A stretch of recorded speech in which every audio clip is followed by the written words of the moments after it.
जब से नीतीश कुमार ने आरजेडी के साथ छोड़ करके और फिर से एनडीए का दामन थामा, तब से लगातार बहुत सारी ऐसी पार्टी है जो एनडीए के दामन को थामने के लिए तैयार हैं। और इसी बीच हमारे माननीय प्रधानमंत्री श्री नरेंद्र मोदी जी ने ऐसे ऐसे कार्य किए हैं जिसके बाद तमाम क्षेत्र, पूरे देश के तमाम राज्यों से जो विपक्षी नेताएं हैं वो लगातार जो है मोदी जी के दीवाने बन चुके हैं और लगातार भारतीय जनता पार्टी के साथ समर्थन करने को और उनके साथ मिलने की कोशिश में लगे हुए हैं।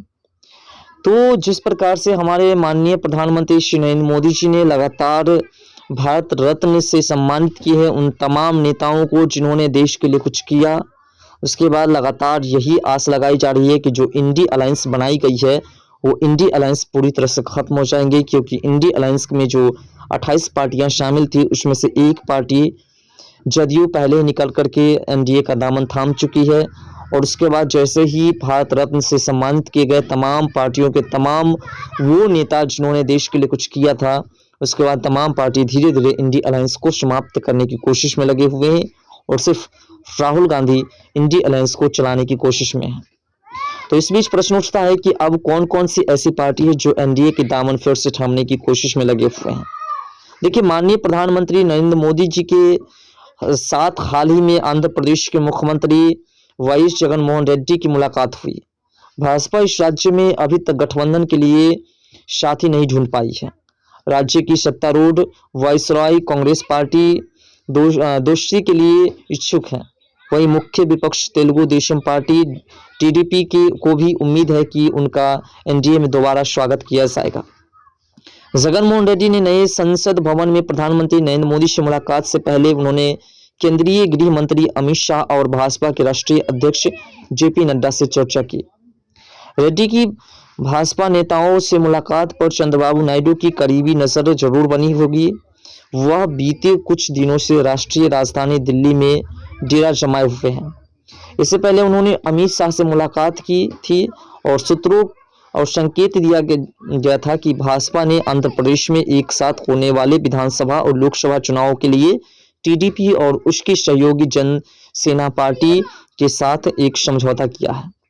हालांकि अब जगनमोहन रेड्डी की मुलाकात ने अटकलों को जन्म दे दिया है। आपको बता दें कि वायसराय के ने लगभग हर महत्वपूर्ण अवसर पर केंद्र में भाजपा को संसद में समर्थन दिया है। माना जाता है कि वाईएसआरसीपी को राज्य में अल्पसंख्यकों का समर्थन प्राप्त है और इसलिए वह इस बात से सावधान है कि गठबंधन राज्य और राष्ट्रीय चुनाव में उसकी संभावनाओं को प्रभावित कर सकता है। जगन ने इस सप्ताह की शुरुआत में कहा था कि वह चाहते हैं कि अगले लोकसभा चुनाव में कोई भी पार्टी पूर्ण बहुमत के साथ सत्ता में न आए। सूत्रों का कहना है कि उनकी बात बीजेपी को अच्छी नहीं लगी। माना जाता है कि पिछले सितंबर में G20 शिखर सम्मेलन के बीच कथित कौशल विकास निगम घोटाले में चंद्रबाबू नायडू की गिरफ्तारी भी बीजेपी को संसद नहीं आई, जो पसंद बिल्कुल नहीं आई और संसद में उसकी चर्चाएं भी की गई। वाईएसआरसीपी भाजपा के साथ आने को इच्छुक हैं और इसके नेताओं ने कहा कि पार्टी भाजपा के खिलाफ हमला नहीं करेगी, भले ही वह अंततः टीडीपी और जेएसपी के साथ गठबंधन कर ले। उन्होंने कहा कि हमें भाजपा पर हमला क्यों करना चाहिए, हमारी एक समान दूरी की नीति है। जगन को भी केंद्रीय एजेंसियों की नाराजगी का सामना करना पड़ रहा है। सूत्रों के मुताबिक कम से कम 2 मौजूदा सांसद भाजपा के साथ आने के लिए चर्चा कर रहे हैं। 2 सांसदों ने हाल ही में पार्टी छोड़ दी है। उनमें रघु राम कृष्ण राजू और लाबू श्री कृष्ण देवराय जी हैं। टीडीपी लोकसभा चुनाव के लिए भाजपा के साथ 5 से 6 सीटें साझा करने के लिए तैयार है। सूत्रों ने कहा कि भाजपा अपने सितंबर पर अधिकतम सीटें जीतने की इच्छुक है, उनसे अधिक सीटों की मांग की है। बताया जा रहा है कि दोनों पार्टियों के बीच कई महीने से बातचीत चल रही है और अब सीटों के बंटवारे पर आगे चर्चा होगी।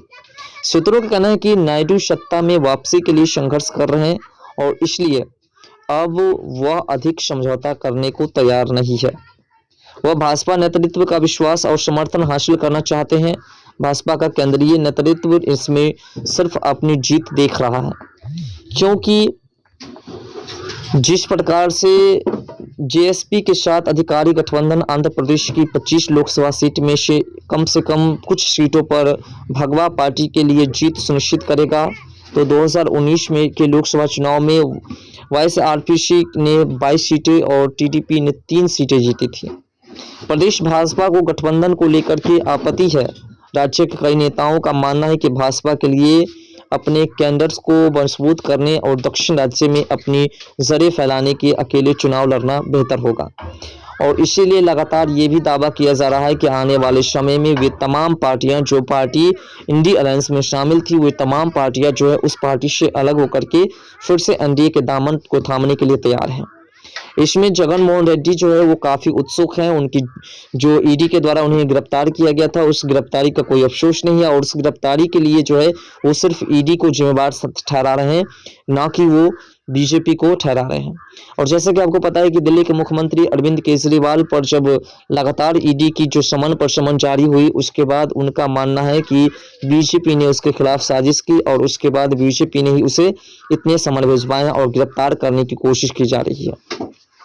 इंडिया अलायंस में जितने भी नेता है जो भी घोटाले किए हैं, उन सभी पर जब ईडी का जो लगातार रेड चल रहा है, लगातार उसके ऊपर जो है पूछताछ का सिलसिला चल रहा है, तो सभी कहीं ना कहीं प्रधानमंत्री जी को आरोपी बताए हैं, बीजेपी को आरोपी बताए हैं। लेकिन उसी में से कुछ ऐसे नेता है जो बीजेपी को इसमें कोई भी गलती नहीं ठहरा रहे हैं, बीजेपी पर कोई आरोप नहीं लगा रहे हैं, बल्कि वो सिर्फ ईडी पर आरोप लगा रहे हैं, और वह ईडी सीबीआई को ही दोषी ठहरा रहे हैं। इसका मतलब साफ है कि वो लोग चाहते हैं किसी भी तरीके से नीतीश कुमार के जैसा बन करके एनडीए का दामन थाम ले और एनडीए के साथ गठबंधन कर ले, जिससे कि हमें अगले लोकसभा चुनाव में फायदा होगा। सभी को पता है कि जिस प्रकार से कांग्रेस में या किसी अन्य पार्टी के साथ संबंध में रह करके गठबंधन बना करके हम चुनाव लड़ते हैं, तो 2 से 4 सीटें मिलती है, और वो भी मुश्किल से मिलती है, और शायद 10 सीटें का जो हवाला दिया जाता है उसमें जीत नहीं मिलती है। लेकिन अगर हम बीजेपी के साथ रहेंगे और 2 ही सीट पर चुनाव लड़ेंगे, तो शायद 2 के 2 सीट हमारी हो जाएगी, और 2 के 2 सीट पर हम जीत पाएंगे। क्योंकि बीजेपी की जो लोकप्रियता बनी है, उस लोकप्रियता से कोई पूरी तरह से जो है ना घबराने की बात नहीं, बल्कि सभी के सभी जो पूरी तरह से वाकिफ है कि बीजेपी एक ऐसा चेहरा है जिसके बल पर हम सिर्फ बिना प्रचार प्रसार किए जीत हासिल कर सकते हैं, उसमें कोई रामा दुहाई नहीं है।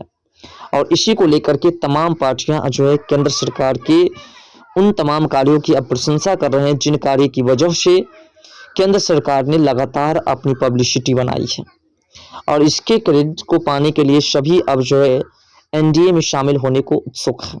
फिलहाल जिस प्रकार से जगन मोहन रेड्डी और तमाम टीडीपी वगैरह जितनी भी पार्टियां हैं, वो सभी पार्टियां चाहते हैं कि हम एनडीए का दामन थाम ले, और आने वाले समय में आप देखेंगे कि इंडी अलायंस के सिर्फ एक ही नेता रहेंगे, वो रहेंगे राहुल गांधी, और बाकी इंडी अलायंस में जितने भी पार्टियां हैं वो सभी पार्टी बिखर करके एनडीए के दामन थामेंगे, या तो वो फिर अकेले ही चुनाव लड़ेंगे।